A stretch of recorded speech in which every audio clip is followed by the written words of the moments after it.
32 মিনিটে ওসমান দেমবেলের হ্যাটট্রিক, নরওয়েকে গড়িয়ে গ্রুপ সেরা ফ্রান্স, বাঁচা মরার লড়াইয়ে স্পেন উরুগুয়ে, সৌদিকে হারিয়ে ইতিহাস গড়তে মরিয়া কেপ ভার্দে।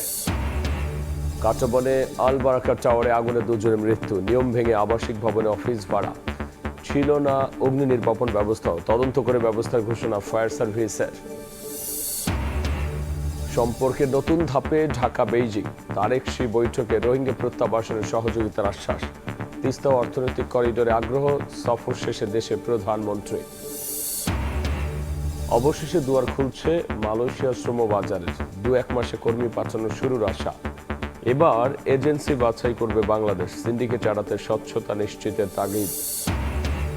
এবং ভূমিকম্পে লণ্ডভণ্ড ভেনেজুয়েলার লাশের সারি, নিহত বেড়ে 920, নিখোঁজ 50,000-এর বেশি। ধ্বংসস্তূপে আটকে পড়াদের উদ্ধারের চেষ্টা, অনিশ্চয়তায় লাখ লাখ মানুষ।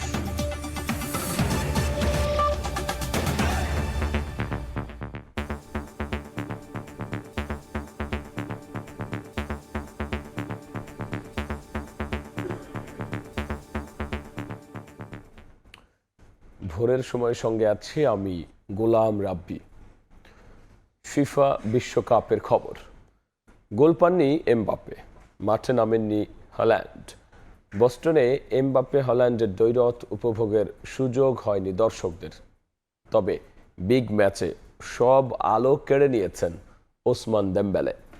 বিশ্বকাপ ইতিহাসের দ্বিতীয় দ্রুততম হ্যাটট্রিকে ফ্রান্সকে বড় জয় উপহার দিলেন ব্যালন ডি'র জয়ী তারকা। নরওয়েকে 4-1 গোলে উড়িয়ে দিয়ে গ্রুপ চ্যাম্পিয়ন হয়ে নকআউটে এবার ফ্রান্স।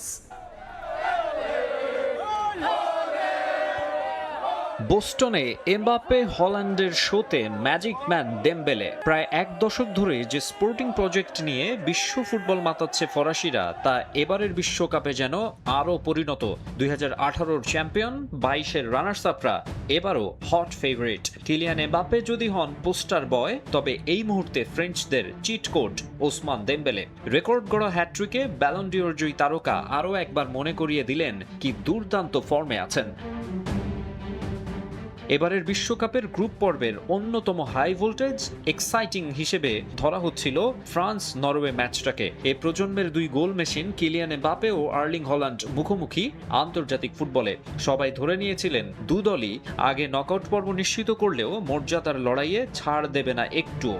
আবার আগের 2 ম্যাচে 4টি করে গোল করা এমবাপ্পে হল্যান্ডও সংখ্যাটা বাড়িয়ে নিতে চাইবেন, ধরে নেওয়া হচ্ছিল তেমনই। কিন্তু ম্যাচের চিত্র একদমই ভিন্ন।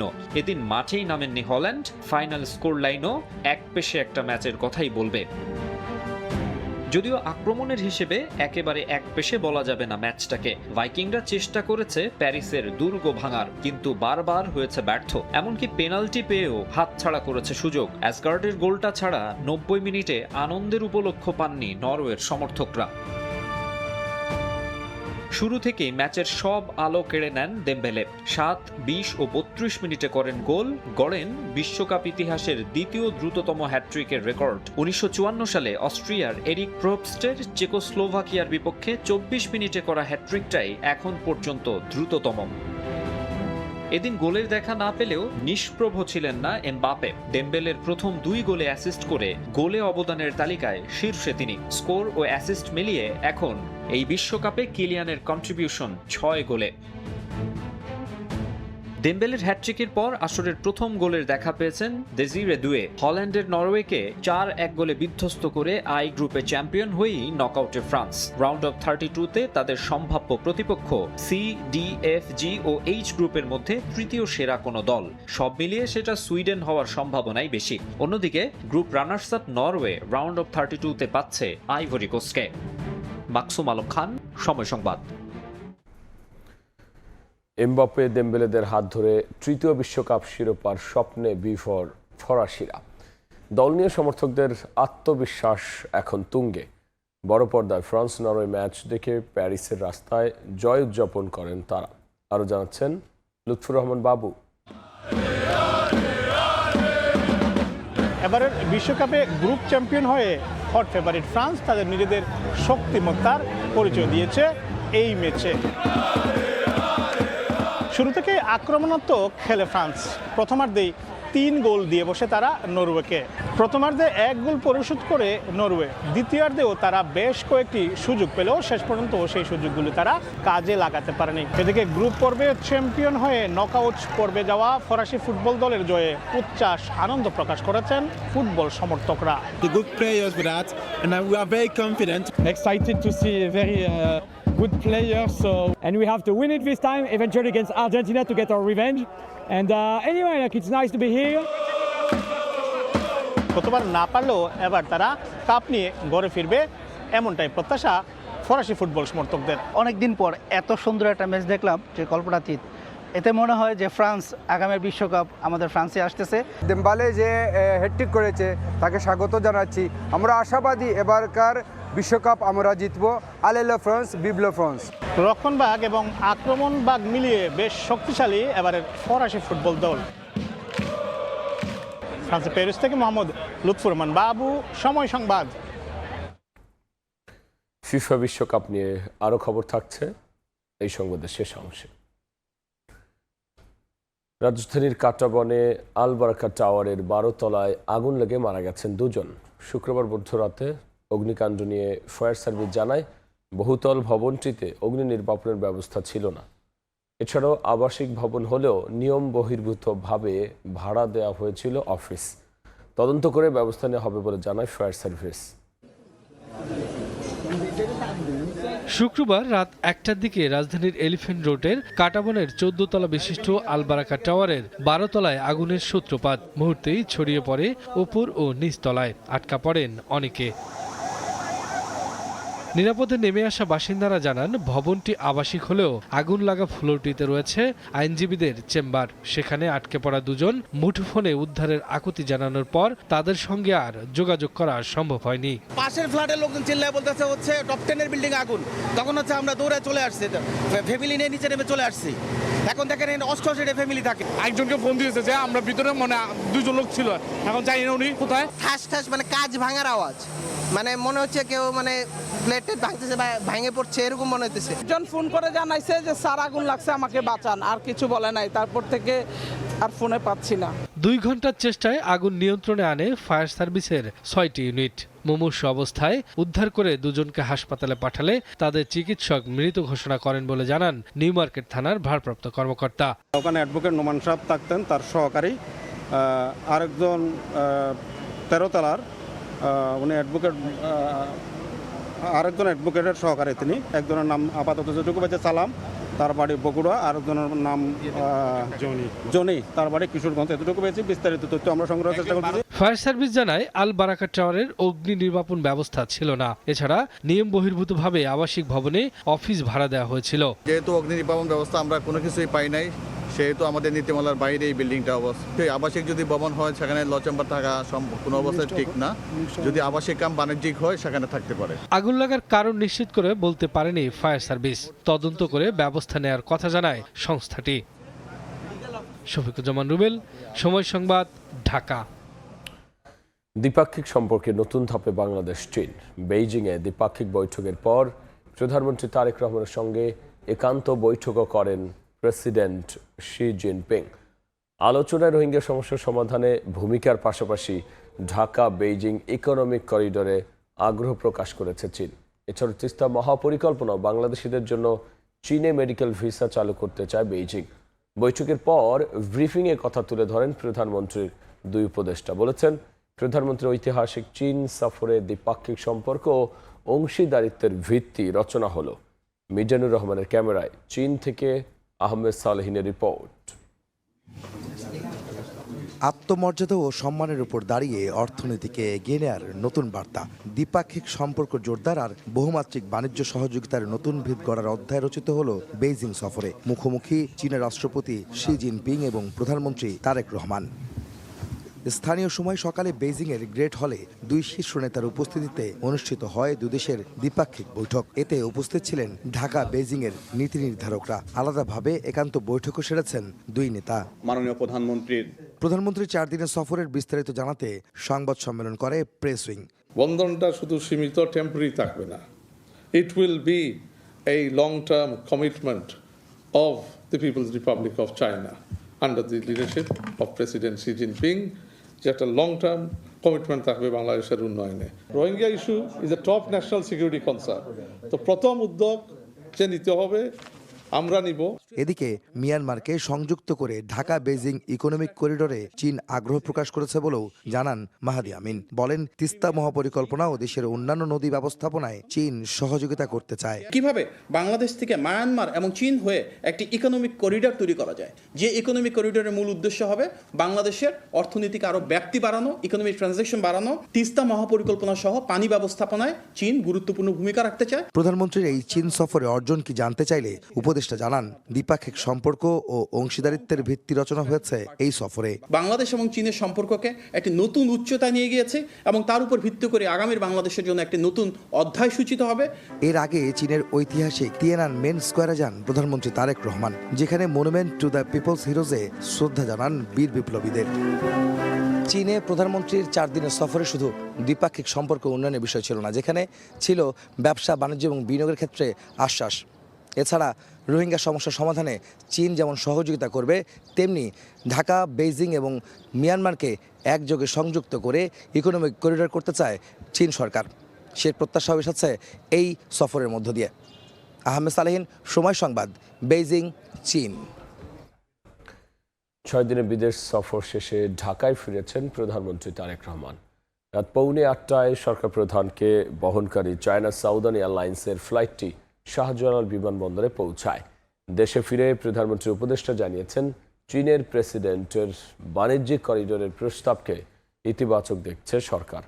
আর মালয়েশিয়ার শ্রমবাজার উন্মুক্ত হলে সবার আগে অগ্রাধিকার পাবে বাংলাদেশ। সরকার প্রধান হিসেবে দায়িত্ব নেয়ার পর প্রথম রাষ্ট্রীয় সফর শেষে দেশে ফিরলেন প্রধানমন্ত্রী তারেক রহমান।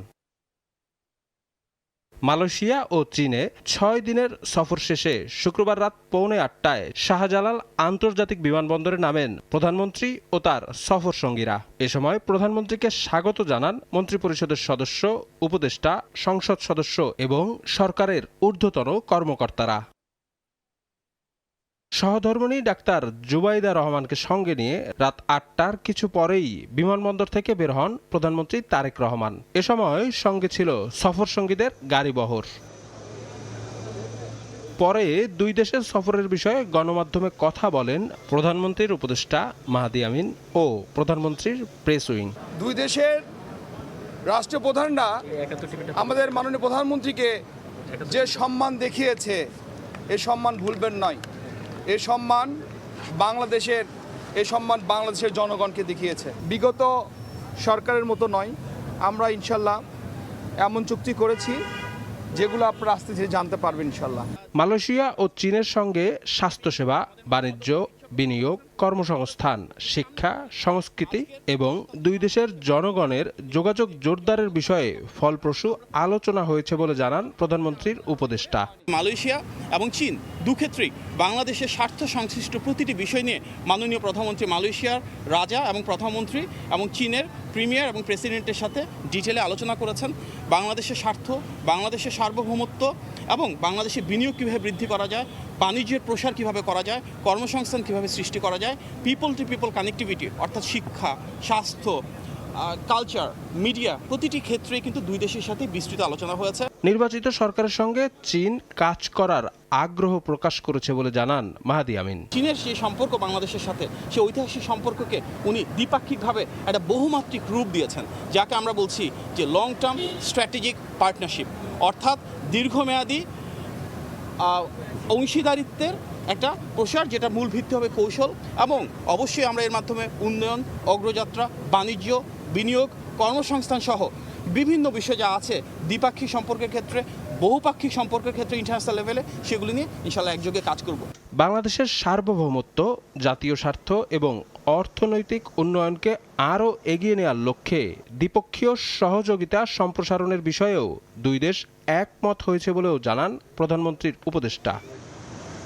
শফিক মুন্সি, সময় সংবাদ, ঢাকা। চীনের সঙ্গে একগুচ্ছ সমঝোতা সই এবং সম্পর্ক উন্নয়নে দুই দেশেরই লাভ দেখছেন বিশ্লেষকরা। তাদের মতে বিএনপি সরকারের পররাষ্ট্রনীতিতে পরিবর্তনের আভাস স্পষ্ট হচ্ছে। প্রধানমন্ত্রী চীন সফরে দ্বিপাক্ষিক সম্পর্ক আরও দৃঢ় হওয়ার বার্তা এলেও ভবিষ্যতে কূটনৈতিক সম্পর্কের ভারসাম্য রক্ষায় চ্যালেঞ্জ দেখছেন আন্তর্জাতিক সম্পর্ক বিশ্লেষক। হাসান ওয়ালির রিপোর্ট। সরকার গঠনের পর প্রথমবারের মতো চীন সফরে প্রধানমন্ত্রী তারেক রহমান। দেশটির শীর্ষ নেতাদের উষ্ণ অভ্যর্থনায় সিক্ত বাংলাদেশের সরকার প্রধান। বিনিয়োগ, অর্থনৈতিক অঞ্চল প্রতিষ্ঠা, উন্নয়ন কর্মকাণ্ড, কৃষি বাণিজ্য সহ সহযোগিতার ক্ষেত্র সম্প্রসারণে পারস্পরিক সহযোগিতায় সম্মত ঢাকা বেইজিং। তিস্তা মহাপরিকল্পনা বাস্তবায়নে কারিগরি সহায়তার প্রতিশ্রুতি দিয়েছে চীন। বিনিয়োগ কার্যালয় খুলে বাণিজ্য সহজ করতে চায় বাংলাদেশও। স্বাক্ষরিত সমঝোতাগুলো দুই দেশের জন্যই লাভজনক বলছেন বিশ্লেষকরা। তাদের মতে কারিগরি সহায়তার বাইরেও আর্থিক সম্পর্কের দিক থেকে বিশেষ গুরুত্ব আছে বেইজিং এর। ভূরাজনৈতিকভাবে লোভনীয় একটা অবস্থান বাংলাদেশের, যেখানে বাংলাদেশ হয়ে বঙ্গোপসাগর হয়ে ভারত মহাসাগর অ্যাক্সেস পাওয়া সম্ভব চীনের জন্য। এখানে বাণিজ্যের সম্ভাবনা আছে। চীনও কিন্তু আসলে চ্যারিটির দোকান খুলে বসেনি, চীনও কিন্তু বিক্রি করতে চায়। তার অনেক সারপ্লাস ক্যাপাসিটি আছে, সারপ্লাস টাকা পয়সা আছে, সারপ্লাস তার নো হাও আছে, এগুলো সে ব্যবহার করতে পারে। কাজে এটা একটা চীনের দিক থেকে তারা হয়তো বা দেখছে এটা খুবই উইন উইন একটা এনগেজমেন্ট। আমরা আশা করছি যে চীনের দিক থেকে শুধু যে সহযোগিতার যে আশ্বাস পাওয়া যাচ্ছে সেটি শুধু কারিগরি সহযোগিতা না, সেখান থেকে হয়তো বা অর্থ পাওয়া যাবে। তারেক রহমানের গৃহীত পদক্ষেপে পররাষ্ট্র নীতিতে পরিবর্তন আসছে বলে মনে করেন সাবেক এই রাষ্ট্রদূত। নিজেদের স্বার্থ প্রাধান্য দিয়ে বিভিন্ন দেশের সঙ্গে কূটনৈতিক সম্পর্কে ভারসাম্য রাখাকেই চ্যালেঞ্জ হিসেবে দেখছেন তিনি। We are also hostage to different powers pushing us. কেন? Historically আমাদের location has given us importance. We have to balance কোনটা কিভাবে করব যে one does not negatively impact on the other. Tarique Rahman is concern is জাতীয় স্বার্থ আমি কিভাবে প্রিজার্ভ করতে পারবো, কিভাবে এগিয়ে নিতে পারবো। And I'm sure he'll take his decisions in keeping with that. শীর্ষ পর্যায়ের এসব বৈঠকের সার্বিক সফলতা নিশ্চিতে সরকারের পাশাপাশি ব্যবসায়ী ও বিনিয়োগকারীদেরও সক্রিয় ভূমিকা রাখার উপর জোর দিচ্ছেন বিশ্লেষকরা। হাসান ওয়ালি, সময় সংবাদ, ঢাকা। এদিকে 2 বছর পর বাংলাদেশি শ্রমিকদের জন্য খুলছে মালয়েশিয়ার শ্রম বাজার। 2-1 মাসের মধ্যে বিনা খরচে কর্মী পাঠানো শুরু হবে বলে আশা করছে সরকার। সময় সংবাদকে দেওয়া সাক্ষাৎকারে প্রবাসী কল্যাণ প্রতিমন্ত্রী জানিয়েছেন, এবার মালয়েশিয়া নয়, রিক্রুটিং এজেন্সি বাছাই করবে বাংলাদেশ। সিন্ডিকেট দুর্নীতি এড়াতে সমন্বিত উদ্যোগ নেওয়ার তাগিদ এজেন্সির। আর স্বচ্ছতা নিশ্চিত না হলে ফের জনশক্তি রফতানিতে ধাক্কা আসতে পারে বলে সতর্ক করছেন বিশ্লেষক। সাইফুল ইসলামের রিপোর্ট। মালয়েশিয়া মধ্যপ্রাচ্যের পর বাংলাদেশের সবচেয়ে বড় বৈদেশিক শ্রমবাজার।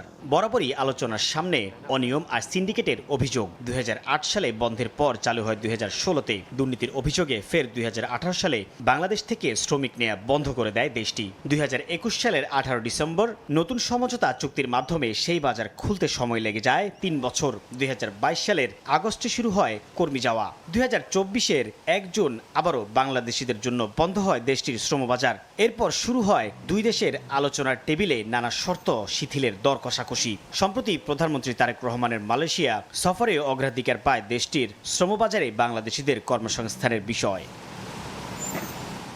দুই দেশের সরকারের মধ্যস্থতায় আইনি জটিলতা শেষে শ্রমিকদের জন্য দ্রুতই মালয়েশিয়ার বাজার উন্মুক্ত হবে বলে প্রত্যাশা করছে বাইরা। দুই সরকার আলাপ আলোচনা করে যে সিদ্ধান্ত নেবে, যে পদ্ধতি ঠিক করবে, ডেফিনেটলি আমরা সেই পদ্ধতিতেই আমরা লোক পাঠাতে চাই। আমরা চাই যে দ্রুত গতিতে লোক যায়। সিন্ডিকেট, দুর্নীতির মতো নানা বিতর্কিত বিষয় এড়াতে এজেন্সি ও সরকারকে সমন্বিত উদ্যোগে কাজ করতে হবে বলে মনে করেন জনশক্তি রফতানিকারকরা। সরকার রিক্রুটিং এজেন্ট এবং সেক্টরের প্রতি ইতিবাচক একটা ভূমিকা নেবে। আমরা সম্মান স্বীকৃতি পাবো, তবেই তো আমরা উৎসাহিত হব। আমরা গভর্নমেন্টের এজেন্ডা বাস্তবায়নের জন্য কাজ করতে চাই। তাদের যে মিনিমাম চাকরি দিবে বলেছে, আমরা জনশক্তি রপ্তানি করে তার একটা বিরাট অংশ সেখানে কাউন্ট হতে পারে। আশার পালে যখন হাওয়া লাগছে তখন অর্থনীতিবিদরা সতর্ক করছেন, কর্মী পাঠানোর প্রতিটি ধাপে স্বচ্ছতা ও জবাবদিহিতা নিশ্চিত না হলে ভেস্তে যেতে পারে আগামী 5 বছরে বিদেশে 1 কোটি মানুষের কর্মসংস্থান তৈরি করতে দেয়া সরকারের নির্বাচনী ইস্তেহার। সরকার যদি প্রতিশ্রুতিবদ্ধ হয় যে এমন একটা সিস্টেম চালু করবে ফলে শ্রমিকের অভিবাসন খরচ কমে আসবে এটা কিন্তু সরকারের হাতে আমি মনে করি। এমন সম্ভাবনা শঙ্কার মধ্যেই সমসংবাদকে দেয়া সাক্ষাৎকারে প্রবাসী কল্যাণ প্রতিমন্ত্রী জানান 1 থেকে 2 মাসের মধ্যে বাংলাদেশিদের জন্য মালয়েশিয়ার শ্রমবাজার খোলার আশার কথা, যেখানে কর্মী যাবে বিনা খরচে। জয়েন্ট ওয়ার্কিং কমিটির মিটিং করে 2-1 মাসের মধ্যে সমাধানে পৌঁছানো যায়, তাহলে তো 2-1 মাসের এটা ওপেন হয়ে যেতে পারে। প্রতিমন্ত্রী জানান এবার মালয়েশিয়া রিক্রুটিং এজেন্সি বাছাই করবে বাংলাদেশ। মালয়েশিয়ান কর্তৃপক্ষ হচ্ছে বাংলাদেশ থেকে লোক যাওয়ার ক্ষেত্রে রিক্রুটিং এজেন্সি সিলেক্ট করবে, সিন্ডিকেট, সেই দায়টা তো আমাদের উপরে আসে। তো আমরা এই চুক্তির এই ধারাটাকে সংশোধন করার জন্য জয়েন্ট ওয়ার্কিং কমিটিতে বলা হয়েছে এবং এখানে মালয়েশিয়ার প্রধানমন্ত্রী বলেছে 0 কস্টে আপনার যেন লোক যেতে পারে। 2024 সালে মালয়েশিয়ায় যেতে না পারা 7,873 জন কর্মীকে পাঠানোর জন্য সরকারি সংস্থা বয়োসেলকে দায়িত্ব দেওয়া হলে এখন পর্যন্ত প্রায় 3,000 যেতে পেরেছেন। বাকিদের ব্যাপারেও আলাদা সিদ্ধান্ত নেয়ার তাগিদ খাত সংশ্লিষ্টদের। সাইফুল ইসলাম, সময় সংবাদ, ঢাকা। ভোরের সময় আরও থাকছে ঢাকা চট্টগ্রাম মহাসড়কে মৃত্যুর মিছিল। কুমিল্লায় মাসে গড়ে প্রাণ যাচ্ছে 27 জনের। অবৈধ ইউটার্ন, নির্ঘুম চালক, ফিটনেসবিহীন জানি কারণ সব।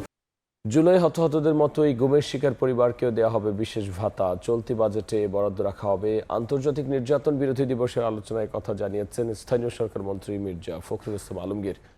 একই সঙ্গে গুমে জড়িতদের বিচার নিশ্চিত করা হবে বলেও জানান তিনি। 1 বছরের মধ্যেই ট্রাইব্যুনালে গুমের সব মামলার বিচার শেষ করতে আশাবাদী চিফ প্রসিকিউটর। আমি আমার বাবাকে ফেরত চেয়েছিলাম, আমার বাবাকে ওরা ফিরিয়ে দেয়নি, আমার বাবার কোনো খোঁজ ওরা দেয়নি।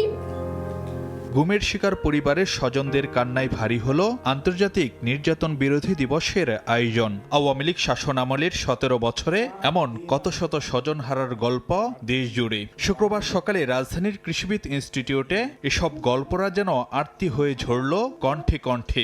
যেখানে একজন সুস্থ মানুষ 5 মিনিট থাকলে সেও অসুস্থ হয়ে যাবে, ওই ছেলে আমার বাবা, আমার চাচুরা দিনের পর দিন, মাসের পর মাস, বছরের পর বছর থেকেছে। আমরা যা হারিয়েছি সেটার কোনো বিনিময় হয় না, সেটার কোনো রিপ্লেসমেন্ট হয় না। আমরা প্রতিশোধ চাই না, কিন্তু আমরা বিচার চাই। প্রথম দাবি অ্যাকাউন্টেবিলিটি, যারা এর সাথে জড়িত ছিল তাদের দৃষ্টান্তমূলক শাস্তি, এবং আমরা যারা ভিকটিম আছি তাদের একটি রাষ্ট্রীয় স্বীকৃতি।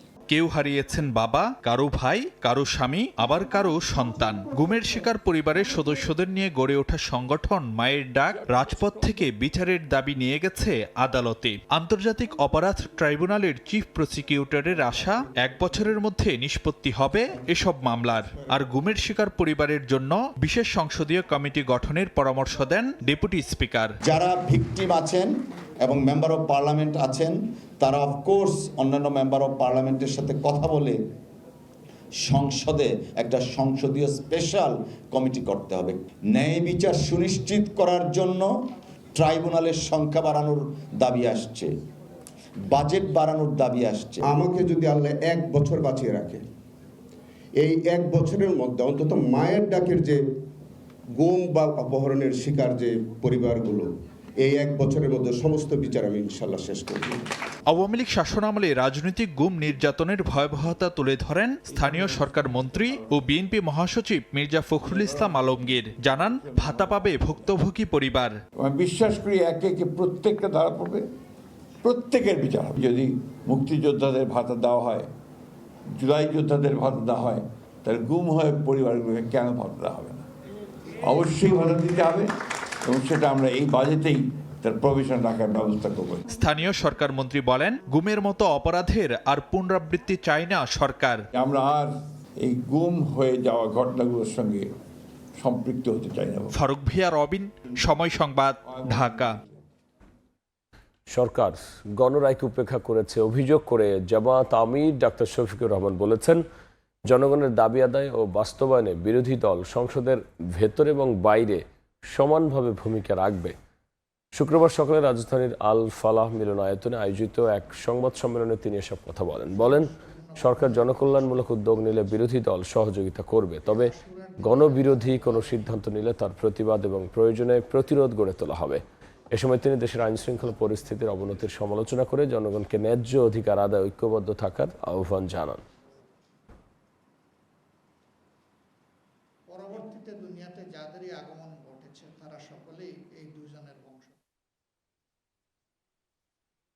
প্রায় 70% জনগণের এই মতকে অগ্রাহ্য করলো।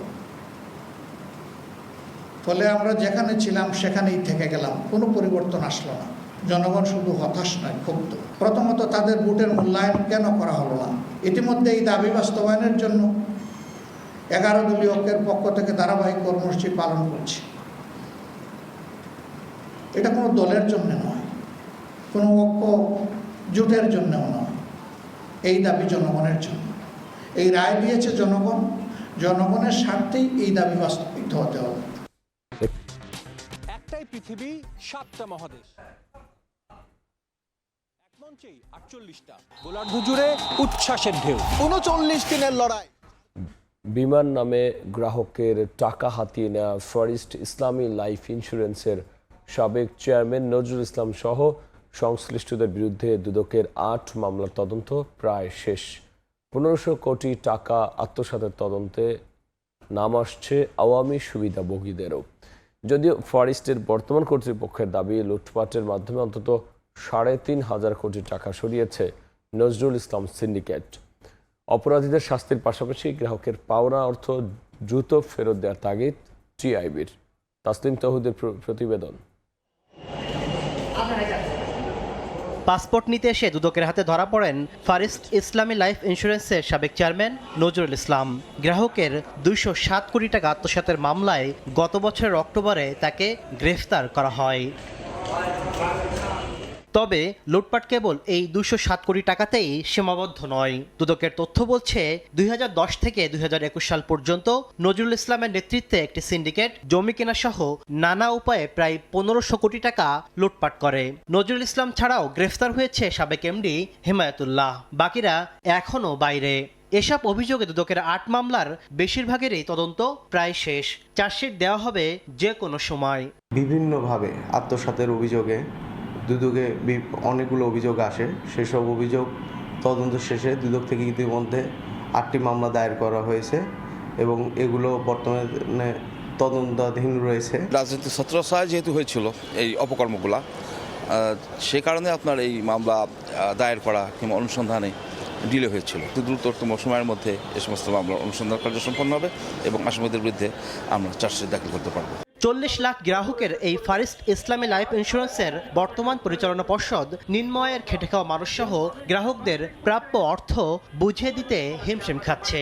ফরেস্টের বর্তমান কর্তৃপক্ষের দাবি, আওয়ামী শাসনামলে 1 দশকে জমিসহ নানা খাতে অন্তত 3,500 কোটি টাকা সরিয়েছে নজরুল ইসলাম সিন্ডিকেট। 2021 পর্যন্ত 3,500 কোটি প্লাস টাকা এই কোম্পানি থেকে আত্মসাৎ হয়। তৎকালীন বোর্ডের 2-3 জন এবং ম্যানেজমেন্টের কতিপয় শীর্ষস্থানীয় কর্মকর্তার যোগ সদস্য। যারা অ্যারেস্ট হয়ে তাদেরকে অ্যারেস্ট করা এবং যারা অ্যারেস্ট হয়েছে তাদের সম্পদ ক্রোক করে তাদের যে টাকা আত্মসাৎ করেছেন এবং বিদেশে প্রচার করছেন, এই টাকাটা এনে গ্রাহকের আমাদের কোম্পানিকে ফিরিয়ে দিয়ে আমাদের গ্রাহকদেরকে ফিরিয়ে দেওয়া, এটা আমি মনে করি খুবই সম্ভব যদি আন্তরিক হন। আর আর্থিক প্রতিষ্ঠান থেকে লুটপাটে জড়িতদের বিরুদ্ধে ব্যবস্থা নেওয়ার তাগিদ টিআইবির।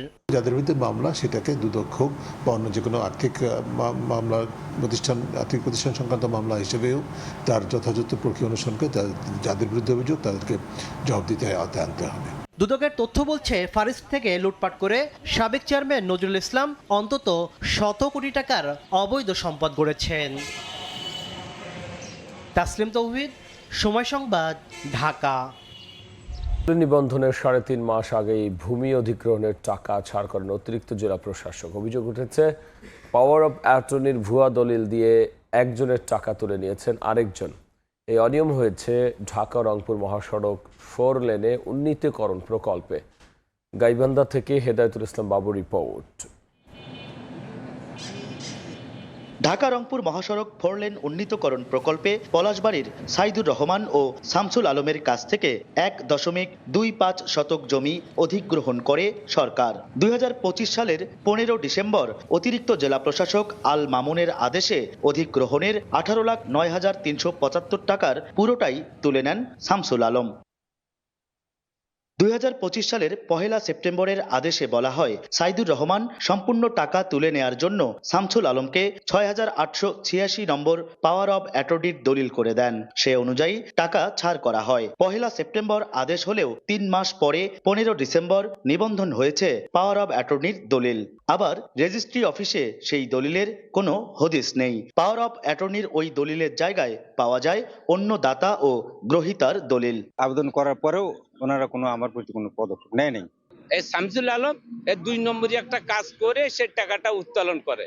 সাইদুর রহমানের অভিযোগ, জাল জালিয়াতি করে ক্ষতিপূরণের অর্থ উত্তোলনের বিষয়ে এলে শাখায় অভিযোগ করার পর মাসের পর মাস ঘুরেও কোনো প্রতিকার মেলেনি।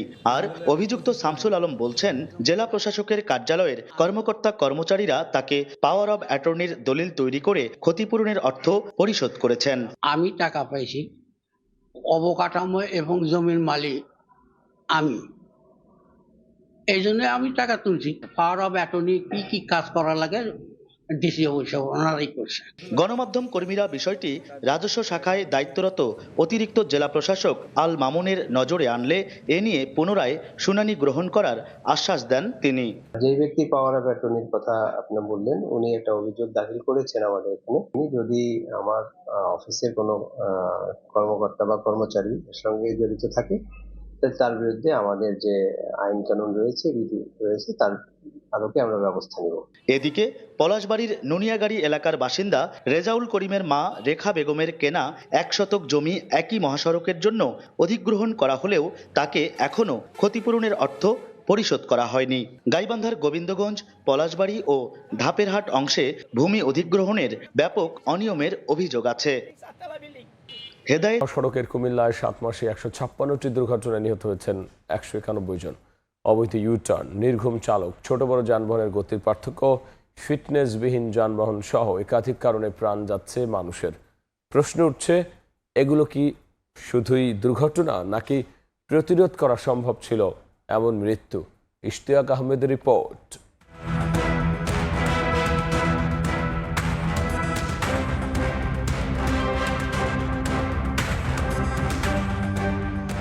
একটি খুন হলে দেশ জুড়ে শুরু হয় আলোচনা, অথচ সড়কে একের পর এক প্রাণ ঝরলেও কয়েকদিন পর সবকিছু যেন স্বাভাবিক। কেউ ফেরেন লাশ হয়ে, কেউ বেঁচে থাকেন আজীবনে পঙ্গুত্ব নিয়ে। গত 7 মাসে কুমিল্লার সড়কে প্রাণ গেছে 191 জনের। এইসব মৃত্যু কি শুধুই দুর্ঘটনা? ভৌগোলিক অবস্থানের কারণে দেশের দক্ষিণ পূর্বাঞ্চলের প্রবেশদ্বার কুমিল্লা। জেলার উপর দিয়ে গেছে ঢাকা চট্টগ্রাম জাতীয় মহাসড়ক, এছাড়া কুমিল্লা সিলেট আঞ্চলিক মহাসড়ক এবং চাঁদপুর, নোয়াখালী ও লক্ষ্মীপুরমুখী গুরুত্বপূর্ণ সড়কগুলোরও কেন্দ্রবিন্দু এই জেলা। ফলে প্রতিদিন হাজার হাজার যানবাহন আর লাখো মানুষের যাত্রার চাপ বহন করতে হয় কুমিল্লা সড়ককে। বিআরটিএ ও জেলা আইনশৃঙ্খলা কমিটির তথ্য মতে গত 7 মাসে কুমিল্লার সড়কে দুর্ঘটনা ঘটেছে 156টি, মামলা হয়েছে প্রায় 140টি, প্রাণ গেছে 191 জনের আর আহত হয়েছেন 154 জন। সবচেয়ে বেশি দুর্ঘটনা ঘটেছে চৌদ্দগ্রাম 44টি, দাউদকান্দি 22টি, বুড়িচং 18টি, সদর দক্ষিণ 15টি, চান্দিনা 15টি। বছরের পর বছর দুর্ঘটনার তালিকায় ঘুরে ফিরে আসছে একই এলাকার নাম, তবু কমছে না প্রাণহানি। দুর্ঘটনার কারণ নিয়ে চালক ও পথচারীদের আছে নানা অভিমত। কাটা দিয়ে গাড়ি দম করে ঘুরিয়ে হঠাৎ করে গাড়ি ঘুরালেবার পরে হয়তো স্পিডে গাড়ি আছে, ব্রেক দিলে আর ব্রেকে কাজ হয় না। একটা না হারা তো লাইট দিন 24 ঘন্টায় গাড়ি চালাম, এদের গাড়ি চালানো কোনো হিসাব কিতাব নাই। এই সমস্যার কারণে অ্যাক্সিডেন্টগুলো হয়। অটো মনে করেন আমগো গতি থেকে আসি, অটো মনে করেন আমগো স্পিডে চালাইতো, ওইটা ফাট করে রাস্তার মধ্যে ঘুরালায়, এই কারণে দুর্ঘটনাটা বেশি ঘটে। মহাসড়কে নিরাপদ যাতায়াত নিশ্চিত করার দায়িত্ব একক কোনো সংস্থার নয়। আইন প্রয়োগ করার কথা হাইওয়ে পুলিশের, চালক ও যানবাহনের মান নিশ্চিত করার কথা বিআরটিএর, আর নিরাপদ সড়ক অবকাঠামো গড়ে তোলার কথা সড়ক ও জনপথ বিভাগের। তবে একের পর এক দুর্ঘটনায় প্রশ্ন উঠছে, দায়িত্বপ্রাপ্ত সংস্থাগুলোর সমন্বিত কার্যক্রম কতটা কার্যকর। অথবা এই অবৈধ ডিভাইডার সহ আমাদের যদি সার্ভিস লাইনটা যদি হচ্ছে আমরা অতি দ্রুত যদি চালু করতে পারি, এই সড়ক দুর্ঘটনার মাত্রা কমে যাবে। যাদের লাইসেন্স মধ্যম আছে তারা ভারী লাইসেন্সের জন্য আবেদন করছে, তারপরে আবেদন করে স্লিপ পাইছে, এরকম আমরা পেয়েছি। খুব দ্রুত আইনের আওতায় না আনতে পারে, দৃষ্টান্ত তৈরি করতে না পারে, তাহলে এই জিনিসগুলো কিন্তু চলতেই থাকবে। তো আমাদের প্রধান কাজ হচ্ছে এখন এই জিনিসগুলোকে দৃষ্টান্তের আওতায়, আইনের আওতায় আনা এবং দৃষ্টান্তমূলক শাস্তির ব্যবস্থা করলে আশা করি এগুলো বন্ধ হয়ে যাবে। দুর্ঘটনার পর তদন্ত হয়, নির্দেশনাও আসে, কিন্তু থামে না মৃত্যু। তাই ভুক্তভোগীদের প্রশ্ন, আর কত মানুষ লাশ হলে ঘুম ভাঙবে প্রশাসনের? ইশতিয়াক আহমেদ, সময় সংবাদ, কুমিল্লা। হাটো বাহে রংপুর যাই, দৌড় শেষে হাড়ি ভাঙা আম খাই। এই স্লোগানে দৌড় প্রেমীদের অংশগ্রহণে রংপুর বেগম রোকেয়া বিশ্ববিদ্যালয়ের অ্যাথলেটিক্স ক্লাবের আয়োজনে অনুষ্ঠিত হচ্ছে রংপুর সিটি হাফ ম্যারাথন। এ বিষয়ে বিস্তারিত জানাতে যুক্ত হচ্ছেন সহকর্মী রেদওয়ান হিমেল। আমরা সরাসরি যাচ্ছি তার কাছে।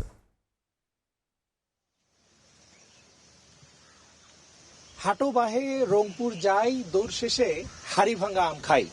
এই স্লোগানে রংপুর বেগম রোকেয়া বিশ্ববিদ্যালয় অ্যাথলেটিক্স ক্লাবের আয়োজনে রংপুর সিটি হাফ ম্যারাথন সেটি কিন্তু আসলে অনুষ্ঠিত হয়েছে। আপনাদেরকে প্রথমে জানিয়ে রাখি, ঘড়ির কাঁটায় ঠিক 5:30 বাজার সঙ্গে সঙ্গেই যে ম্যারাথন প্রতিযোগিতা সেটি কিন্তু আসলে শুরু হয়েছে। মূলত আমি যদি বলে রাখি, ভোরের প্রথম আলো ফোটার আগেই কিন্তু আসলে দৌড়ে মুখর হয়ে ওঠে পুরো রংপুর এবং স্বাস্থ্য সচেতনতা ছড়িয়ে দেওয়া ও দৌড়ের সংস্কৃতি গড়ে তোলার লক্ষ্য নিয়ে কিন্তু প্রথমবারের মতো কিন্তু এই অনুষ্ঠিত হচ্ছে রংপুর এই সিটি হাফ ম্যারাথন 2026। মূলত বলে রাখি, দেশের বিভিন্ন প্রান্ত থেকে আসা শত শত রানারের অংশগ্রহণে জমে ওঠে মূলত এই আয়োজন। সূর্য ওঠার আগেই মূলত স্টার্টিং লাইনে জড়ো হন শত শত দৌড়বিদ। কাউন্টডাউন শেষ হতেই একসঙ্গে মূলত এই মাহিগঞ্জের উদ্দেশ্যে রংপুরের যে পার্কের মোড় বেগম রোকেয়া বিশ্ববিদ্যালয়ের সামনে থেকে এই দৌড় প্রতিযোগিতা একেবারে ছুটে চলা শুরু হয়ে যায়। লক্ষ্য কিন্তু ফিনিশিং লাইন আর বার্তা সুস্থ জীবনের পথে এগিয়ে যাওয়া। মূলত বেগম রোকেয়া বিশ্ববিদ্যালয় যেই অ্যাথলেটিক্স ক্লাব রয়েছে তার আয়োজনে প্রথমবারের মতো কিন্তু রংপুরে সিটি হাফ ম্যারাথন 2026 অনুষ্ঠিত হতে যাচ্ছে। বিশ্ববিদ্যালয় ক্যাম্পাস থেকে কিন্তু আসলে এই ম্যারাথন শুরু হয়ে নগরীর বিভিন্ন সড়ক প্রদক্ষিণ করে আবারও ক্যাম্পাসে এসে কিন্তু এই দৌড় প্রতিযোগিতা শুরু হবে। আমি এই মুহূর্তে আপনাদেরকে একটু ক্যামেরার চোখে দেখানোর চেষ্টা করছি যে 10 কিলোমিটার যে হাফ ম্যারাথন, সেই হাফ ম্যারাথনের প্রতিযোগিতা কিন্তু অংশগ্রহণ করছেন। এবারে মূলত 4টি বিভাগ রয়েছে। মূলত 21.1 kilometre half marathon, 10 kilometre speed run, 5 kilometre fun run এবং শিশুদের জন্য রয়েছে 1 কিলোমিটার চিলড্রেন রান। মূলত নারী, পুরুষ এবং তরুণ তরুণী থেকে শুরু করে শিশুরাও কিন্তু অংশ নিবে এই উৎসব মুখর এই আয়োজনে, এমনটি কিন্তু আমাদেরকে আয়োজকরা জানাচ্ছেন। শুধু যেটি বলছেন, শুধু প্রতিযোগিতা নয়, সুস্থ জীবনধারা গড়ে তোলা এবং নিয়মিত যে শরীর চর্চা মানুষকে উদ্বুদ্ধ করা এবং রংপুরের পরিচিতি দেশ জুড়ে ছড়িয়ে দেওয়া ছিল আয়োজকদের লক্ষ্যে, এমনটাই কিন্তু তারা আমাদেরকে জানিয়েছেন। এছাড়াও ম্যারাথনের কিন্তু স্লোগানটা এবার ব্যতিক্রমী ছিল, হাটো বাহে রংপুর যাই, দৌড় শেষে হাড়িভাঙা আম খাই। দেশের বিভিন্ন জেলা থেকে কিন্তু অংশগ্রহণকারীরা এই হাফ ম্যারাথন প্রতিযোগিতায় অংশ নেন এবং এই হাফ ম্যারাথন শেষে কিন্তু তাদের যারা বিজয়ী হবেন তাদেরকে কিন্তু ক্রেস্ট, মেডেল এবং সনদপত্র বিতরণ করা হবে রংপুরের বেগম রোকেয়া বিশ্ববিদ্যালয়ের পার্কের মোড়ের সামনে। সবকিছু মিলে রংপুর থেকে এই ছিল সিটি হাফ ম্যারাথনের আমার কাছে থাকা সর্বশেষ তথ্য। ডিজাইন আর stylish collection, Regal furniture, furnish your dream.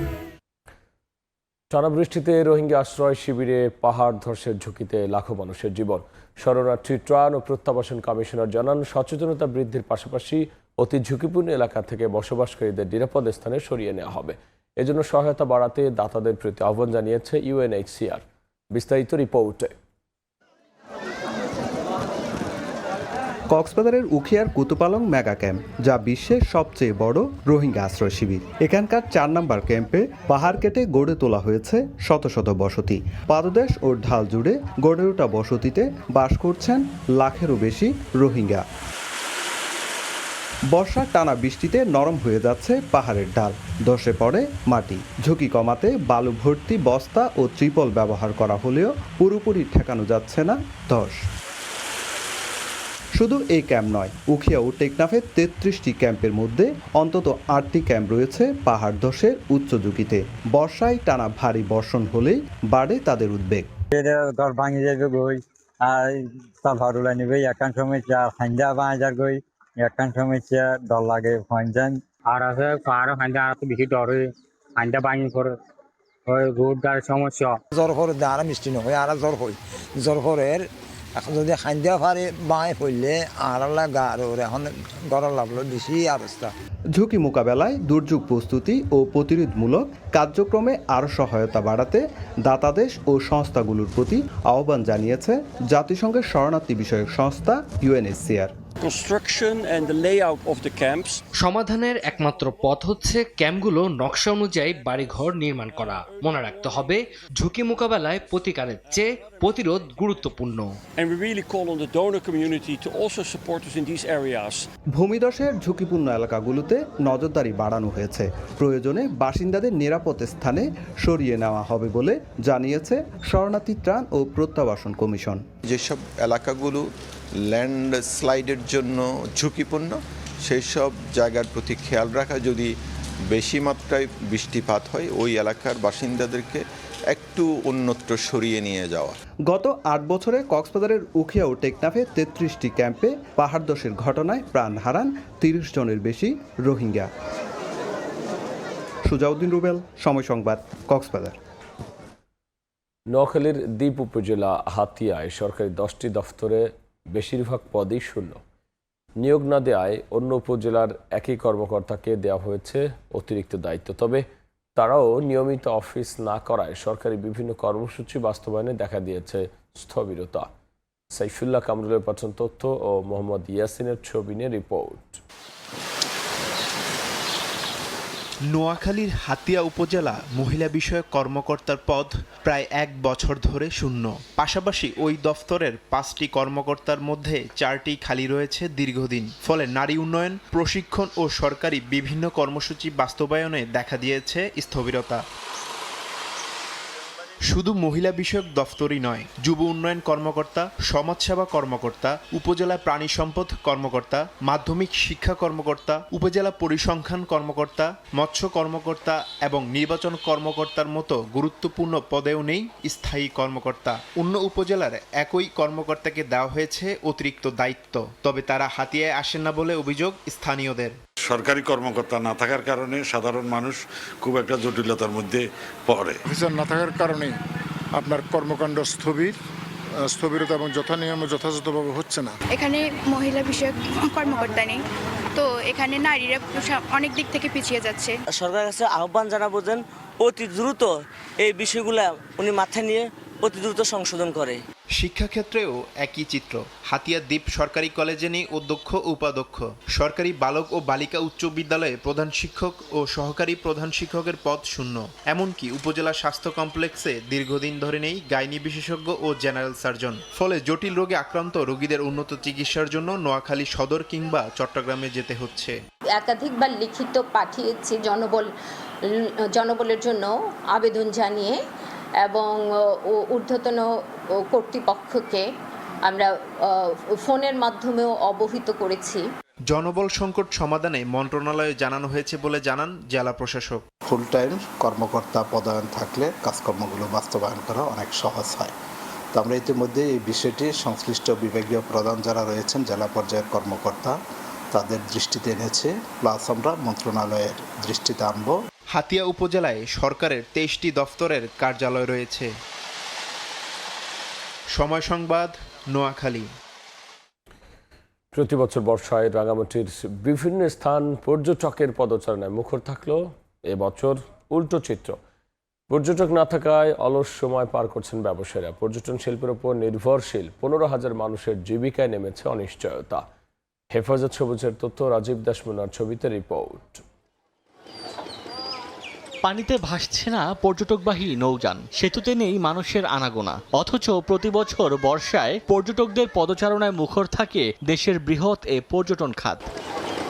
নিস্তব্ধতা বিরাজ করছে রাঙামাটির পর্যটন শিল্পের আইকনিক স্থান ঝুলন্ত সেতুতে। পর্যটকের অপেক্ষায় লেকে নোঙর করে আছে শত শত টুরিস্ট বোট। ভাসমান ফলের দোকানেও ক্রেতা নেই। এছাড়া স্থানীয় তাঁতে বোনা পোশাকের দোকানে বেচাকেনা নেই। এবছর পর্যটক শূন্য পরিবেশে অনেকটা দুশ্চিন্তায় স্থানীয় ছোট বড় ব্যবসায়ীরা।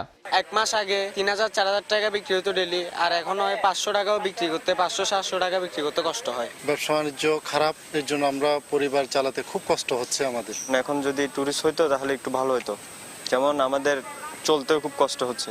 পর্যটক না থাকায় হতাশা বিরাজ করলেও সুদিন ফেরার আশায় হোটেল মোটেল মালিক সমিতি। আমাদের ব্যবসাতে অনেক ধরনের লস হচ্ছে, তবে আশা করছি সামনে টুরিস্ট আসবে, আমাদের এই লস কেটে উঠবে, এটাই আশা করি। রাঙামাটি চেম্বার অব কমার্সের তথ্য মতে জেলায় 15,000 মানুষ পর্যটন শিল্পের উপর নির্ভর করে জীবিকা নির্বাহ করেন। সময় সংবাদ, রাঙামাটি। বান্দরবানে পার্বত্য চট্টগ্রাম উন্নয়ন বোর্ডের অর্থায়নে নির্মিত হচ্ছে আধুনিক হিমাগার। এতে পচনের হাত থেকে রক্ষা পাবে জেলা উৎপাদিত কৃষিপণ্য, ফল ফলাদি। নিশ্চিত হবে ন্যায্য মূল্য। বিস্তারিত NA জাকিরের রিপোর্টে। ভবনের অবকাঠামো নির্মাণ শেষ, চলছে রং করা ও যন্ত্রপাতি স্থাপনের কাজ। কৃষিপণ্য সংরক্ষণের জন্য নির্মিত হচ্ছে আধুনিক হিমাগার। বান্দরবান শহরের হাফেজখোনা এলাকায় পার্বত্য চট্টগ্রাম উন্নয়ন বোর্ডের অর্থায়নে তৈরি করা হচ্ছে 50 মেট্রিক টন ধারণ ক্ষমতা সম্পন্ন হিমাগার, যেখানে সংরক্ষণ করা হবে পাহাড়ে উৎপাদিত বিভিন্ন পচনশীল কৃষিপণ্য ও ফল ফলাদি। প্রতিবছর মৌসুমে পাহাড়ে উৎপাদিত হয় বিপুল পরিমাণ আম, আনারস, কাঁঠাল, লিচু, ড্রাগন সহ বিভিন্ন কৃষিপণ্য। কিন্তু হিমাগারের অভাবে এসব পণ্য দীর্ঘদিন সংরক্ষণ করতে পারে না কৃষকেরা। এর ফলে নষ্ট হওয়ার আশঙ্কায় ন্যায্য দাম ছাড়াই উৎপাদিত কৃষিপণ্য বিক্রিতে বাধ্য হন কৃষক।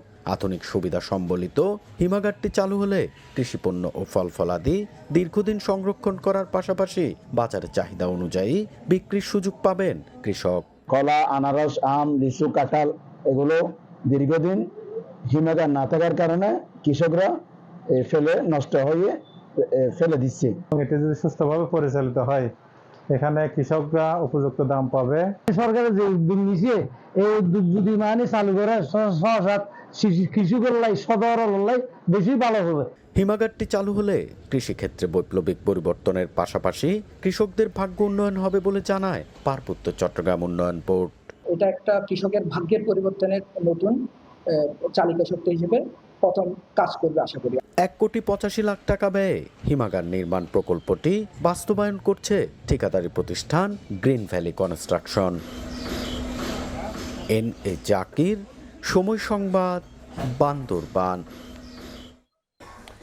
এবার ব্রাহ্মণবাড়িয়া পাটের বাম্পার ফলন হয়েছে, তবে ন্যায্য মূল্য পাওয়া নিয়ে শঙ্কায় কৃষক। তারা বলছেন প্রতি বছর উৎপাদন খরচ বাড়লেও দাম বাড়ছে না, তাই সরকারিভাবে মূল্য নির্ধারণের দাবি কৃষকের। হৃদয় পালের ক্যামেরায় উজ্জ্বল চক্রবর্তীর রিপোর্ট। চলছে পাট কাটা, মারাই ও শুকানোর কাজ। গ্রামীণ জনপদে কৃষকের কর্মব্যস্ততা। বংশ পরম্পরায় পাট চাষ করেন ব্রাহ্মণবাড়ী অঞ্চলের চাষিরা। বলেন চলতি বছর আবহাওয়া অনুকূলে থাকায় ভালো ফলন হয়েছে। জানান প্রতি বছর উৎপাদন খরচ বাড়লেও বাড়েনি পাটের দাম। দালাল মধ্যস্বত্বভোগীদের হাত থেকে রক্ষার জন্য হাওড় অঞ্চলের পাট চাষিরা পাটের ন্যায্য মূল্য নির্ধারণের দাবি জানিয়েছেন। অন্যথায় পাট চাষে আগ্রহ হারাবেন তারা। সরকার পাটকে যদি রেট দেয় তাহলে কৃষক বাঁচবে। মন ধরে রাখি নে এই 3,000, 2,000, 2,500 এই মিলে কিনতেছে, কৃষক কেমনে পাচ্ছ? আমরা ফাট লম, ব্যাপারীরা ফাট কিনা সেটা গুদাম বইরা তুইব, শেষে গিয়া সেটা এরা ব্যবসা করবা, আমরা নিব কম দরে কিনা, এতে কৃষক লস। সরকার যদি ফাটের দর একটু বাড়াই দিত তাহলে আমরা গৃহস্থ পয়সা থাকতাম। কৃষি বিভাগ বলছে চলতি মৌসুমে ব্রাহ্মণবাড়ী অঞ্চল থেকে অন্তত 60,000-এর বেশি বেল পাট উৎপাদন হবে, যার বাজার মূল্য অন্তত 100 কোটি টাকা। এবার আবহাওয়া অনুকূলে থাকায় ফলন আশা করছি ভালো হবে এবং কৃষক বাজার দর ভালো থাকায় তারা ন্যায্য মূল্য পাবে। পাটজাত পণ্যের উৎপাদন বৃদ্ধির লক্ষ্যে বিশেষ প্রশিক্ষণের ব্যবস্থা করা হয়েছে।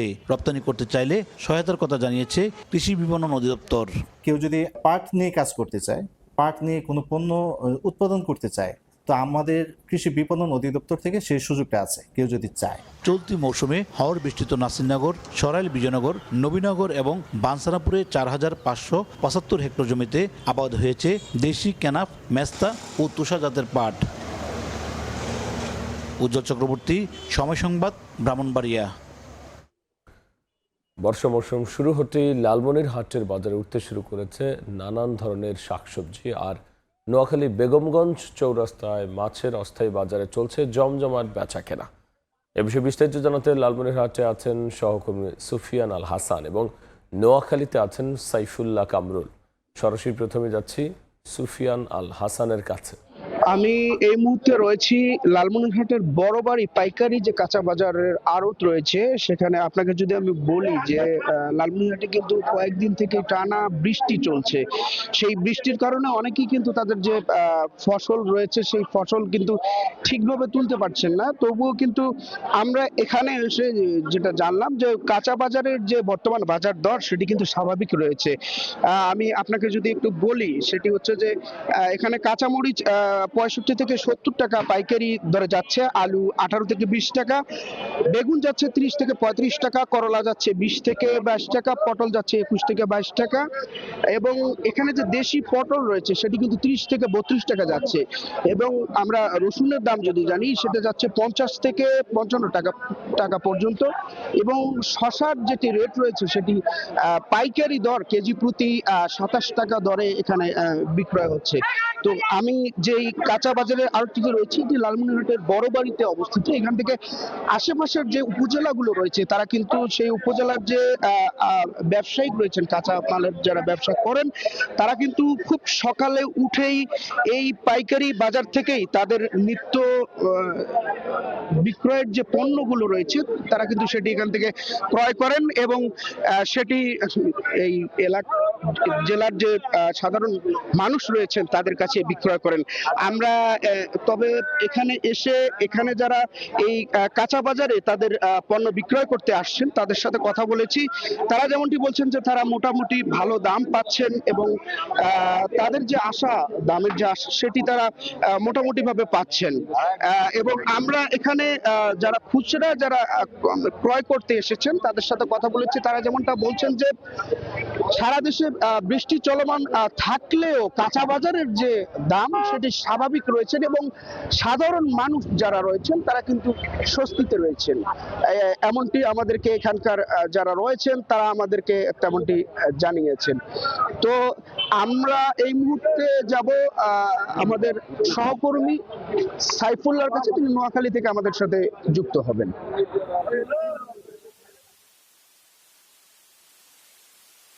চৌরাস্তা অস্থায়ী মাছের বাজারে, এটি মূলত নোয়াখালী, লক্ষ্মীপুর, ফেনীর আঞ্চলিক মহাসড়কের একটি উপরে এই বাজারটি পাইকারি মাছ বিক্রি হিসাবে খুবই স্বীকৃত।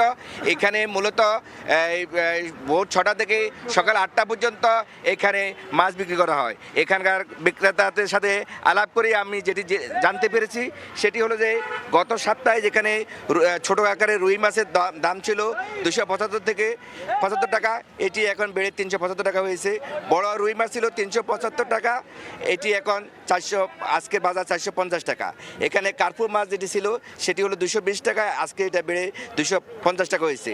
এছাড়া ছোট আকারের তেলাপিয়া সেটি 130 টাকা থেকে 155 টাকা, বড় আকারের তেলাপিয়া 150 টাকা থেকে 200 টাকা। আর এখানে যে কাতল মাছ সেটি ছোটগুলো 250 টাকা ছিল, এটি আজকে বিক্রি হচ্ছে 300 টাকা দরের। এবং বড় কাতল যেটি গত সপ্তাহে ছিল 425 টাকা, এটি আজকে 450 টাকা বিক্রি হচ্ছে। এছাড়া শিং মাছ গত সপ্তাহে ছিল 300 টাকা, এখন 350 টাকা। এখানে চট্টগ্রাম থেকে আসা লইট্টা মাছ 330 টাকা, যেটি এখন বিক্রি হতেছে 150 টাকা। এবং কই মাছ যেটি গত সপ্তাহে বিক্রি হয়েছে 180 টাকা, আজকে বিক্রি হচ্ছে 190 টাকা। এবং বড় কই মাছ 250 টাকা ছিল, এটি বিক্রি হচ্ছে 130 টাকা। বিক্রেট মাছ ছিল 150 টাকা, সেটি বিক্রি হচ্ছে 200 টাকা। আর কালো বাইশ যেটি সেটি 300 টাকা ছিল, এখন এটা 375 টাকা। এই মাছগুলো দাম কমার মূল কারণটা ছিল এটাই যে এই মাছ সাপ্লাইয়ের উপরে অনেক কিছু নির্ভর করে। এখানে যে মাছগুলো আসে এগুলো মূলত কুমিল্লার লাকসাম, মনোহরগঞ্জ এলাকা থেকে আসে, এবং নদীর যে মাছগুলো আসে সেটি আসে চট্টগ্রাম এবং হাতিয়ার থেকে। এ ছিল নোয়াখালীর বেগমগঞ্জ থেকে আমার কাছে মাছের বাজারের সর্বশেষ তথ্য। আমরা সরাসরি ছিলাম নোয়াখালীতে, এর আগে যুক্ত হয়েছিলাম লালমনিরহাটে। ভোরের সময় এই ছিল আমার কাছে। এরপর পরবর্তী সংবাদগুলো জানাতে যুক্ত হবেন সহকর্মী আইরিন আয়াত। ধন্যবাদ রাব্বি আপনাকে। পরবর্তী সংবাদগুলো জানাতে যুক্ত হব আমি আইরিন আয়াত। দেখছেন ভোরের সময়, সঙ্গেই থাকুন। 24 ঘন্টায় আরও 4 জনের মৃত্যুতে হামে প্রাণহানির সংখ্যা ছাড়ালো 700। বিশেষজ্ঞরা বলছেন মৃত্যুর সংখ্যা কমলেও আক্রান্তের হার না কমায় এখনই হাম পরিস্থিতি নিয়ে আত্মতুষ্টিতে ভোগা যাবে না। সেই সঙ্গে চিকিৎসা ব্যবস্থার বিকেন্দ্রীকরণ করে পরিকল্পনা মতো হাম পরিস্থিতি মোকাবেলার পরামর্শ তাদের। দেশে হাম পরিস্থিতির ৩ মাস পর মৃত্যুর সংখ্যা কমে আসায় কিছুটা স্বস্তি আসে। বৃহস্পতিবার আবারও ৯ জনের মৃত্যু নতুন করে শঙ্কা তৈরি করে, তবে তাদের কারোই নিশ্চিত হাম শনাক্ত হয়নি। স্বাস্থ্য অধিদপ্তরের সবশেষ 10 দিনের প্রতিবেদন বিশ্লেষণে দেখা যায় এ সময়ে হাম উপসর্গে মারা গেছে 42 জন, যাদের সবারই সন্দেহজনক হাম। আর একই সময়ে গড়ে 1000-এর বেশি আক্রান্ত হলেও কমেছে নিশ্চিত হামের সংখ্যা। হাসপাতালে ভর্তি শিশুদেরও দীর্ঘদিন চিকিৎসা চলছে উপসর্গ ধরেই। কারো জ্বর ঠান্ডার সঙ্গে র্যাশ, আবার কারো শ্বাসকষ্ট থেকে শুরু করে জটিল নিউমোনিয়া। বাচ্চার জ্বর, ঠান্ডা, কাশি, তারপরে হঠাৎ করে হাম। 1.5 মাস হয়ে গেছে, কাশি কমতেছে না। তো এখানে আসছি, নোয়াখালী দেখাইছি, দেখার পরে এখানে আসছি। সুস্থ হওয়ার পরে ওনারা বললো যে সুস্থ বাসায় নিয়ে যান। বাসায় নিয়ে যাওয়ার পরে 2 দিন পর থেকেই জ্বর আসে যায়, এরকম হয়। বিশেষজ্ঞরা বলছেন প্রতিবেদনে মৃত্যু ও আক্রান্তের সংখ্যা কমলেও এখনই আত্মতুষ্টিতে ভোগা যাবে না, কারণ হামের বর্তমান পরিস্থিতিও জরুরি জনস্বাস্থ্য পরিস্থিতি। এই বিষয়ে আমাদেরকে সর্বোচ্চ সতর্কতা, সর্বোচ্চ দায়িত্ব, সর্বোচ্চ করণীয় করতে হবে। এক মুহূর্তের জন্য আত্মসন্তুষ্টিতে ভোগা কিংবা হাল ছেড়ে দেওয়া যাবে না। এছাড়া হামের উপসর্গ নিয়ে যাদের মৃত্যু হচ্ছে তাদেরও হামের রোগী হিসেবে বিবেচনা করতে হবে বলে জানান এই বিশেষজ্ঞ।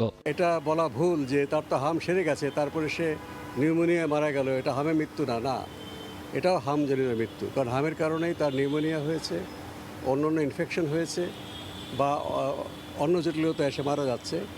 কাজে এটা হামের মৃত্যু হিসেবেই গণ্য করতে হবে। আক্রান্তরা সুস্থ হওয়ার পরও নিশ্চিত করতে হবে হাম পরবর্তী অন্তত 2 মাসের সতর্কতা। সেই সঙ্গে পুষ্টিকর খাবার ও ভিটামিন এ খাওয়ানোর পরামর্শ চিকিৎসকদের। মনির হোসাইন, সময় সংবাদ, ঢাকা। ডেঙ্গু প্রতিরোধে বাড়ির আঙিনা ও ছাদ পরিষ্কার রাখতে নগরবাসীর প্রতি অনুরোধ করেছেন স্থানীয় সরকার প্রতিমন্ত্রী মীর শাহে আলম। শুক্রবার বিকালে ঢাকা ময়মনসিংহ মহাসড়কে পাশে চলমান সৌন্দর্য বর্ধন কাজের অগ্রগতি পরিদর্শন শেষে এই অনুরোধ করেন তিনি। ডিমের খোসা, ওয়ান টাইম প্লেট, গ্লাসের পরিত্যক্ত জায়গা, ডাবের খোসা এবং পুরাতন বালতি এবং বিভিন্ন জায়গায় যেখানে পানি সবসময় পড়ে, এরকম স্বচ্ছ জায়গাগুলোতে এই অ্যাডিস মশার লার্ভাগুলি জন্মগ্রহণ করে। আমি সবার মাধ্যমে অনুরোধ করব যে যার বাড়ি, অ্যাপার্টমেন্ট অংশগুলি আপনারা নিজেরাই পরিষ্কার করবেন এবং প্রয়োজনে সিটি কর্পোরেশনের পক্ষ থেকে সহায়তা করা হবে। এক সপ্তাহ ধরে পানির জন্য হাহাকার রাজধানীর পূর্ব কাজীপাড়ায়। ওয়াসার জোনাল অফিস বলছে লাইনে কারিগরি ত্রুটির কারণে সংকট। তবে সময় সংবাদের অনুসন্ধান বলছে শুধু কারিগরি ত্রুটি নয়, এর পেছনে রয়েছে অবৈধ পানি বাণিজ্যের এক চক্র। সুয়ারেজ পাইপের ভেতর দিয়ে অবৈধ একাধিক সংযোগ পাইপ গেছে ওয়াসার মূল লাইনে। সেখান থেকে বেশ কিছু বাসাবাড়িতে যাচ্ছে 24 ঘন্টা পানির প্রবাহ। অনুপ দত্ত ছবিতে, আবু সাইদ নিশানের রিপোর্টে বিস্তারিত। একের পর এক ওয়াসার পানি ভর্তি গাড়ি ঢুকছে পূর্ব কাজীপাড়ার আলাকসা রোড সহ মহল্লার বিভিন্ন সড়কে। গাড়ির এই আসা যাওয়াই বলে দেয় এলাকায় চলছে তীব্র পানির সংকট। এ নিয়ে মিডিয়ায় সংবাদ হলে কয়েকদিন পানি সরবরাহ স্বাভাবিক হয়, কিছুদিন পর আবারও একই দুর্ভোগ। যে পানিটা ময়লা, ওখানে পানি, ওটাও প্রচন্ড ময়লা। ভোগান্তি সঙ্গী করে চলছে এখানকার জনজীবন। স্থানীয় বাসিন্দা মোর্শেদা বেগমের সংগ্রামটাও আরো কঠিন। ঘরে প্যারালাইজড স্বামী সহ 4 সদস্যের পরিবার। পানি ছাড়া কিভাবে চলবে জীবন? ঘুম থেকে উঠেই তো আমরা পানির প্রয়োজন, তাই না? খাওয়ার পানিটাও নাই আমাদের। একই সমস্যায় আরো অনেক পরিবার। বালতি, ড্রাম, বোতল নিয়ে ঘন্টার পর ঘন্টা অপেক্ষায় থাকেন তারা। লাস্ট 7 ডেজ আমরা টোটালি এক ফোঁটা পানিও পাইনি। 3 গাড়ি 4 গাড়ি করে পানি কিনতে হয়, তাতে তো হয় না। সংশ্লিষ্ট সংস্থার কাছে বারবার ধর্ণা দিয়ে মিলছে না সমাধান। উত্তরের প্রশাসকের অনুরোধেও সমাধান হয়নি পানির সমস্যার। স্থানীয়দের দাবি, সংকটের পেছনে শুধু কারিগরি ত্রুটি নয়, রয়েছে অবৈধ পানি বাণিজ্যের একটি চক্র। তারা বিভিন্ন জায়গায় রাস্তার লাইন কেটে পানির লাইন দিচ্ছে, হিউজ পরিমাণ টাকা চাচ্ছে। আমাকেও প্রস্তাব দিছিল, 35,000 টাকাও চাইছিল, তাহলে লাইন দিবে, পানি দিবে। সুয়ারেজ লাইনে দেখা যাচ্ছে অসংখ্য পাইপের সংযোগ। এই সংযোগগুলোর মধ্য দিয়েই কিন্তু অবৈধভাবে বিভিন্ন বাসাবাড়িতে পানির সংযোগ দেওয়া হচ্ছে। পুরা ব্যায়াম ঘর গলি আমার হাতে কাজ করা। এদিকে অবৈধ পানির সংযোগ নিতে সময় সংবাদের কথা হয় সিন্ডিকেটের 2 সদস্যের সঙ্গে, সেখানেও পাওয়া যায় সত্যতা। একসাথে দুই একটা কাজ করলে সমন্বয় করে কম বেশ করা যায়। জনি ভাই কমিশনার ভাইকা উনাকে শহরে নিয়ে সব কাজগুলো করে যাতে মানুষ কোনোভাবে হ্যারাসমেন্ট না হয়। অভিযোগের বিষয়ে জানতে সংশ্লিষ্টদের সঙ্গে যোগাযোগের চেষ্টা করা হলে কেউ ক্যামেরার সামনে কথা বলতে রাজি হননি। তবে গ্রাহক হিসাবে কথা বলতে গেলে ওয়াসার দায়িত্বপ্রাপ্ত কর্মকর্তা বলছেন বাকুবদা পাম্পের যান্ত্রিক সমস্যার কারণেই সরবরাহ ব্যাহত হচ্ছে। গত 3 দিন হয় আমাদের সাভার কেরানীগঞ্জ বাকুবদা যে প্ল্যান্ট আছে প্ল্যান্টটা একটু ফল করছে। সিটি কর্পোরেশনের ড্রেনের ভিতর থেকে লাইন নিল, এই দায়িত্ব কি শুধু ওয়াসা? এ বিষয়ে সশরীরে ও মুঠোফোনে বেশ কয়েকবার ওয়াসার প্রধান কার্যালয়ে যোগাযোগ করা হলে সেখান থেকেও পাওয়া যায়নি সদুত্তর। স্থানীয়দের অভিযোগ সংকটকে কাজে লাগিয়ে অবৈধ সংযোগের বাণিজ্য চলছে। এখন প্রশ্ন হচ্ছে, তবে কি কৃত্রিম সংকট তৈরি করে ফায়দা নিচ্ছেন সিন্ডিকেটের সদস্যরা? আবু সাইদ নিশান, সময় সংবাদ।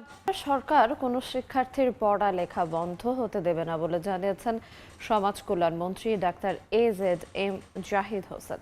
শুক্রবার বিকেলে দিনাজপুরের ঘোড়াঘাটে উপজেলা পরিষদের হলরুমে ঝড়ে ক্ষতিগ্রস্তদের মাঝে ঢেউচিন ও চাল বিতরণ এবং প্রতিবন্ধী গৃহহীন ব্যক্তিদের মাঝে অনুদানের চেক বিতরণ করে এ কথা জানান তিনি।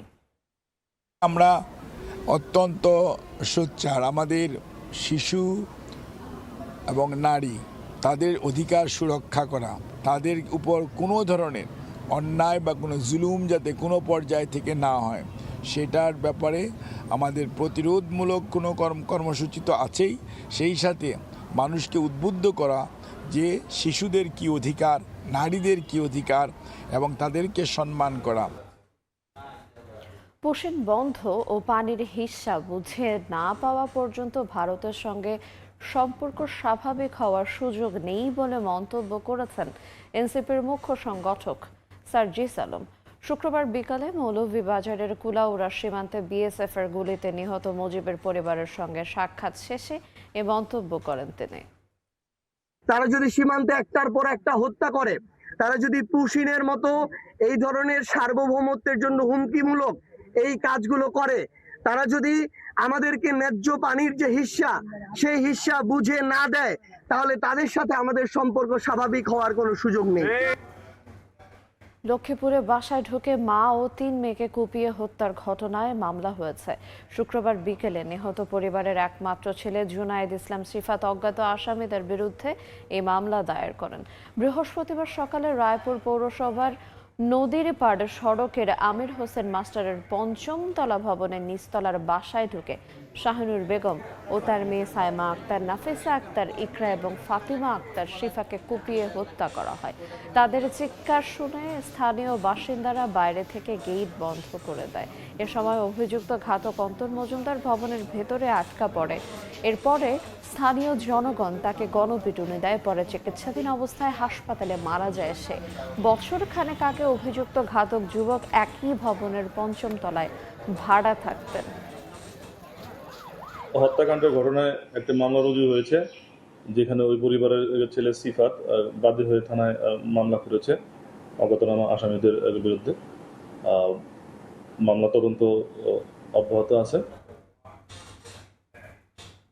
নড়াইলে মাদক ব্যবসার প্রতিবাদের জেরে এক ব্যক্তিকে কুপিয়ে জখমের ঘটনায় দোষীদের গ্রেফতার করার দাবিতে মানববন্ধন করেছেন এলাকাবাসী। শুক্রবার বিকালে কালিয়া উপজেলার সুক্তগ্রাম সরকারি প্রাথমিক বিদ্যালয় এলাকায় মানববন্ধন অনুষ্ঠিত হয়। বক্তারা জানান, গত 9 জুন ফারুক নামে এক ব্যক্তিকে কুপিয়ে জখম করা হলেও মামলার এজাহারভুক্ত কোনো আসামিকে এখনও গ্রেফতার করতে পারেনি পুলিশ। দ্রুত আসামিদের গ্রেফতার করে দৃষ্টান্তমূলক শাস্তির দাবি জানান তারা।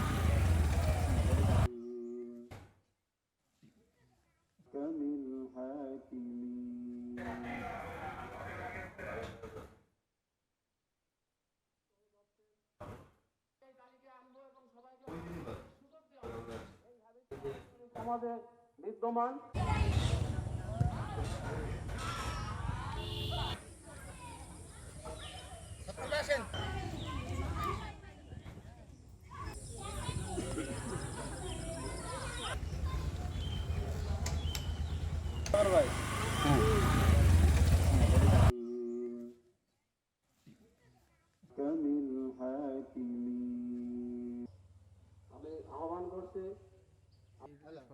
অনাসক্ত হয়ে যাচ্ছেন। এই তালিকা আনবো এবং সবাইকে সংশোধনের সুযোগ দেওয়া হবে। এই হ্যাবিটটা আমাদের এই সমাজে। ভোরের সময় আরও থাকছে। ইরান ঘোষিত রুট ছাড়া হরমুজ দিয়ে নিরাপদ চলাচল করা যাবে না, সতর্কতা IRGCর। জাহাজে ড্রোন ছুড়ে যুদ্ধবিরতি চুক্তির বোকামিপূর্ণ লঙ্ঘন করেছে তেহরান। খোলা হয়েছে কিশোরগঞ্জের ঐতিহাসিক পাগলা মসজিদের দান সিন্দুক। প্রতিটি সিন্দুক থেকে বের করা হচ্ছে টাকা। বিস্তারিত জানাতে এই মুহূর্তে সেখানে আছেন সহকর্মী নূর মোহাম্মদ। সরাসরি যাব তার কাছে। নূর, কিশোরগঞ্জের ঐতিহাসিক পাগলা মসজিদে শুরু হয়েছে দান বাক্সে টাকা গণনার কাজ।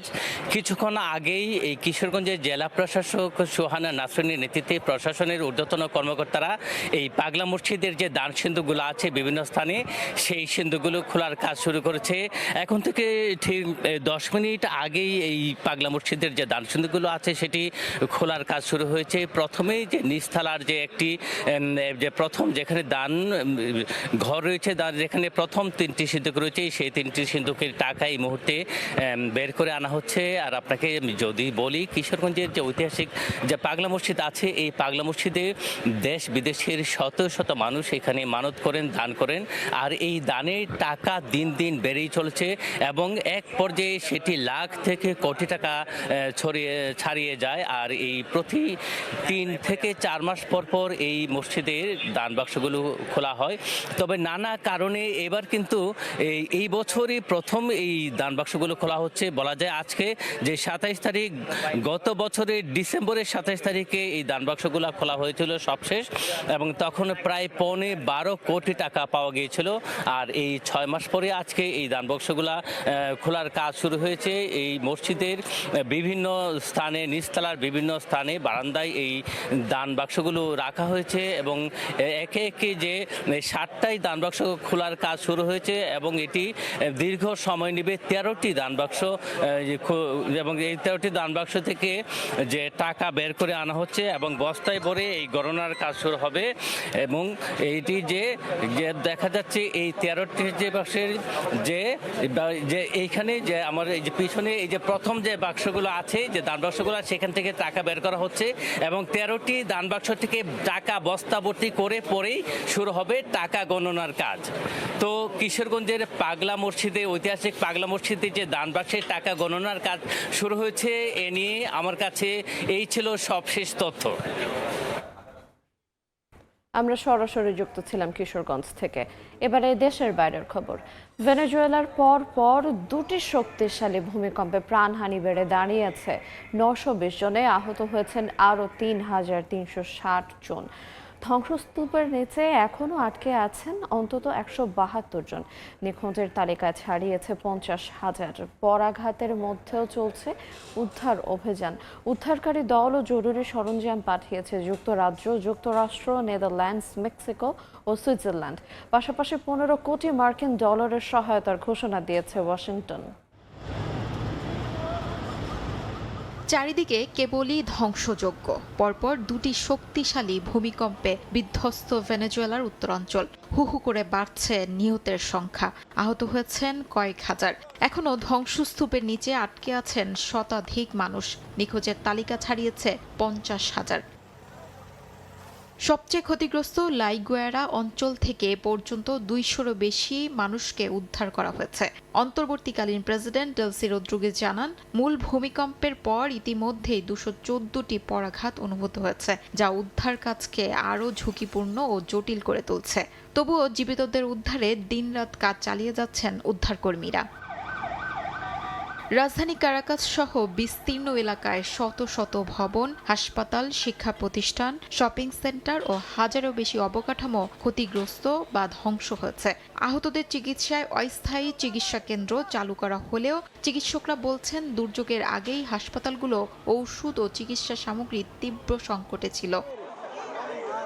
হাসপাতাল ও দুর্ঘটনাস্থলের বাইরে স্বজনদের উদ্বেগ, উৎকণ্ঠা আরও ভারী করে তুলছে পরিস্থিতিকে।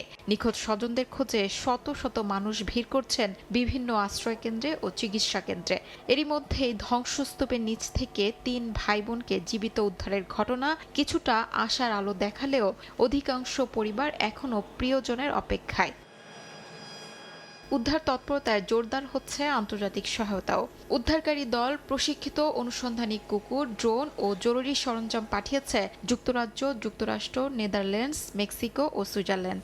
যুদ্ধ জাহাজ ও পরিবহন বিমান মোতায়েনের পাশাপাশি 15 কোটি মার্কিন ডলারের সহায়তার ঘোষণা দিয়েছে ওয়াশিংটন।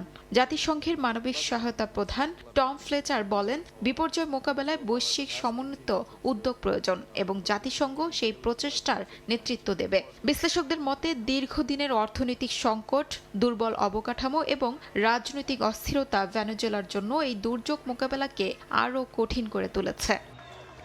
শিউলি রোসা, সময় সংবাদ।